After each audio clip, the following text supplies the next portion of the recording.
Flammarion. Flammarion. Flammarion. Flammarion. Flammarion. Une rentrée littéraire. Une rentrée littéraire. Flammarion. Une rentrée littéraire. Brigitte Giraud, Jour de courage.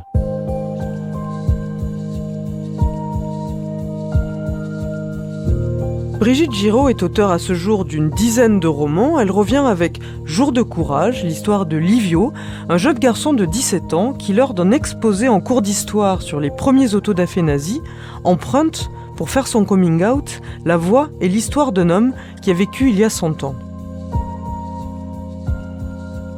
Cet homme, c'est Magnus Hirschfeld, un médecin juif allemand, un des premiers défenseurs de la cause homosexuelle à la fin du 19e siècle et au début du 20e. Dans ce récit à la fois très concentré, tout se joue en 1 heure ou presque, et éclaté dans le temps, qui mêle la petite histoire et la grande, Brigitte Giraud signe le portrait d'un jeune homme en feu. Prêt en tout cas à risquer cette épreuve du feu, celle qui consiste à dire sa vérité la plus intime aux autres. Une épreuve que le médecin lui vit au sens propre, puisqu'il résiste jusqu'à ce que sa bibliothèque prenne feu. C'est un livre aux résonances très actuelles, dans notre époque où les agressions homophobes ne cessent de se multiplier. L'homosexualité, écrit-elle, était la seule minorité qui ne trouve pas forcément de réconfort auprès des siens. C'est la seule communauté qui se construit la plupart du temps hors de la famille, et parfois contre. On écoute Brigitte Giraud lire les premières pages de cet ouvrage et répondre à quelques questions autour de la genèse de ce livre. Il y avait eu cette matinée, pendant laquelle Livio avait longuement pris la parole. Il avait bravé le regard de tous, debout pendant 1 heure sur l'estrade, et n'avait pas dévié de son cap quand il avait raconté l'existence et le combat de Magnus Hirschfeld, dont personne dans la classe n'avait entendu parler. Mais cela lui importait peu. Il avait été brillant et incroyablement gonflé, comme s'il n'avait plus rien à perdre. Ses yeux étaient cernés de la nuit sans sommeil qu'il venait de passer. Il avait décidé de bousculer chacun, et de rompre avec cette image de garçon convenable qui lui collait à la peau. On ne l'avait jamais vu si déterminé, si libre.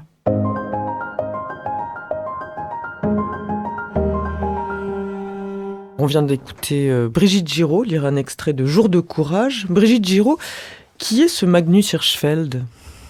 Alors Magnus Hirschfeld, je l'ai découvert en faisant des recherches autour des premiers autodafés nazis. Qui m'intriguait beaucoup, cette période où les livres ont commencé à être brûlés, la pensée, le langage. Et j'ai donc découvert ce médecin juif allemand qui a été un précurseur, un avant-gardiste, puisqu'il a travaillé dès le début du XXe siècle sur l'égalité homme-femme et sur la défense des droits des homosexuels, donc ce qui est quelque chose d'assez notable. Et pour cela, il a également créé un institut de sexologie, c'est-à-dire d'études, de recherche autour de la sexualité d'un point de vue scientifique, qui lui a permis d'approcher la question sous tous les angles. Et dans cet institut, il a réuni une immense bibliothèque, environ 50 000 volumes, avec une énorme collection de photographies. Et ce sont ces volumes qui ont fait l'objet d'un des premiers autodafés de l'histoire du nazisme en mai 1933. Et ça vous a tout de suite donné une envie de roman quand vous êtes tombé sur le parcours hors norme de cet homme ou... Oui, ça m'a donné tout de suite envie de raconter sa trajectoire, parce que c'est quelqu'un qui a été dans un engagement extrêmement fort jusqu'à y laisser quasiment sa propre vie, puisqu'il a été contraint à l'exil. Il a été évidemment pourchassé par les nazis à partir de début des années 30. C'est quelqu'un qui a voulu faire supprimer le paragraphe 175 du code pénal allemand qui pénalisait l'homosexualité.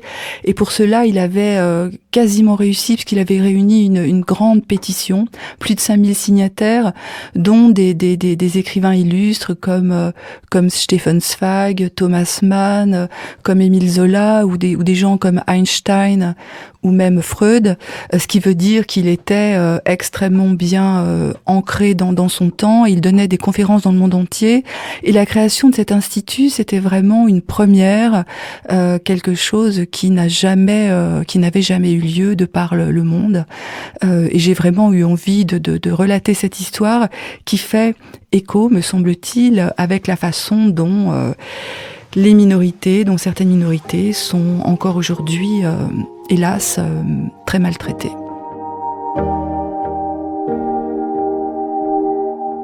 À part les archives, sur lesquelles Livio dit qu'il reviendrait, les consultations d'ordre médical mais aussi psychologique auxquelles il aimerait consacrer 5 minutes, il demanda si les élèves avaient une autre idée. Que pouvait-il se passer entre les murs de l'Institut qui rendait les nazis fous au point de vouloir saccager les lieux? Il se planta face à la classe et laissa quelques secondes pour que les élèves réfléchissent, mais chacun eut l'air plus gêné que prompt à coopérer. Camille avait pour sa part une vague idée, mais elle ne voulait pas attirer l'attention, elle ne voulait pas mélanger les choses. C'était déjà assez pesant d'être la soi-disant petite amie de Livio, avec ce qu'elle entendait depuis de longues minutes.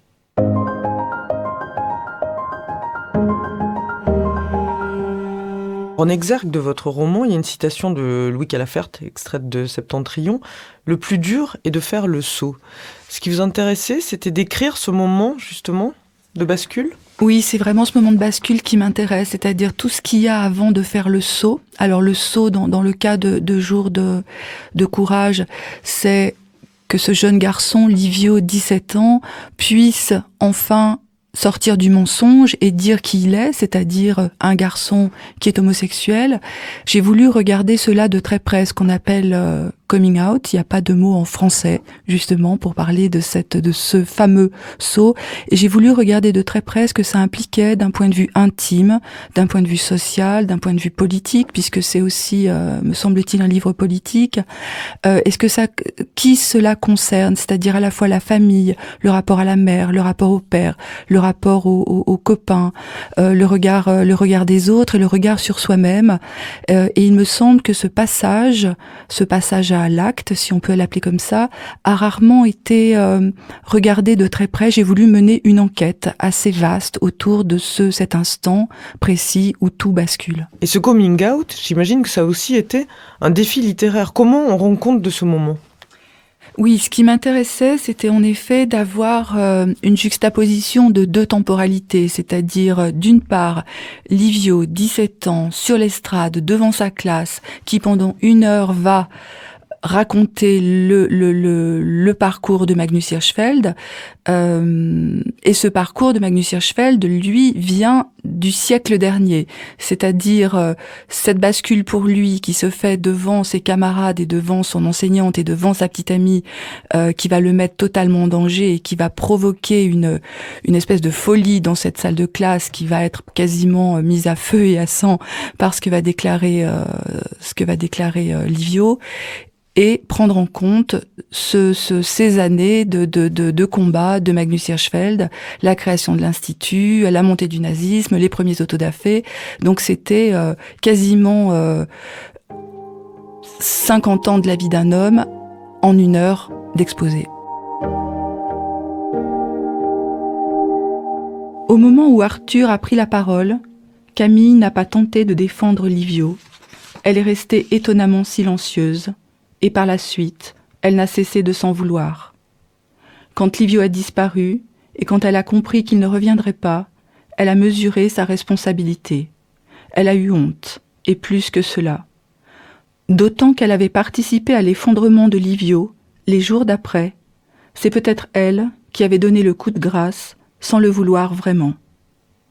Livio s'est appuyé contre le tableau et a noté à la craie le mot « exil ».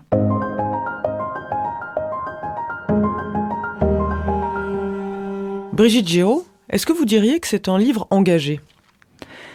Oui, c'est un livre qui est engagé, on va dire, d'un bout à l'autre de l'écriture, parce qu'il reprend l'histoire de ce médecin qui est méconnu et que j'aimerais porter à la connaissance d'un grand nombre de lecteurs, et parce qu'il regarde de très près ce qu'est un coming out et toutes les implications, à la fois intime, à la fois sociologique, à la fois politique.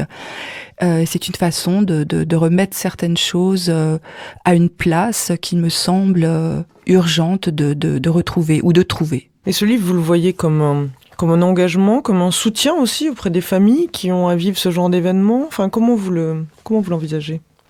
Alors je vois ce livre peut-être comme un livre qui est assez transversal, c'est-à-dire qui concerne à la fois des jeunes gens ou des moins jeunes gens qui peuvent oser dire qui ils sont, qui concerne leurs proches, qui concerne les mères, qui voient ou qui ne voient pas ou qui ne savent pas voir, qui concerne les pères, qui parfois se détournent ou qui parfois rejettent, qui concerne les frères et sœurs, qui concerne les enseignants qui sont aux premières loges, qui concerne les camarades dans les classes, qui concerne tout le monde en fait, parce que ce n'est pas être homosexuel dans le monde d'aujourd'hui, y compris en Occident, c'est quelque chose qui concerne la vie en société, la vie avec l'autre. Donc c'est un livre qui concerne les autres. Voilà, c'est la fin de cet épisode. On se retrouve très vite avec d'autres romans. Ce podcast a été produit par Genre Idéal pour Flammarion. La musique est signée Florent Marché. Retrouvez toutes les informations sur les livres de la rentrée littéraire sur rentrée-littéraire-flammarion.com et sur les réseaux sociaux de Flammarion.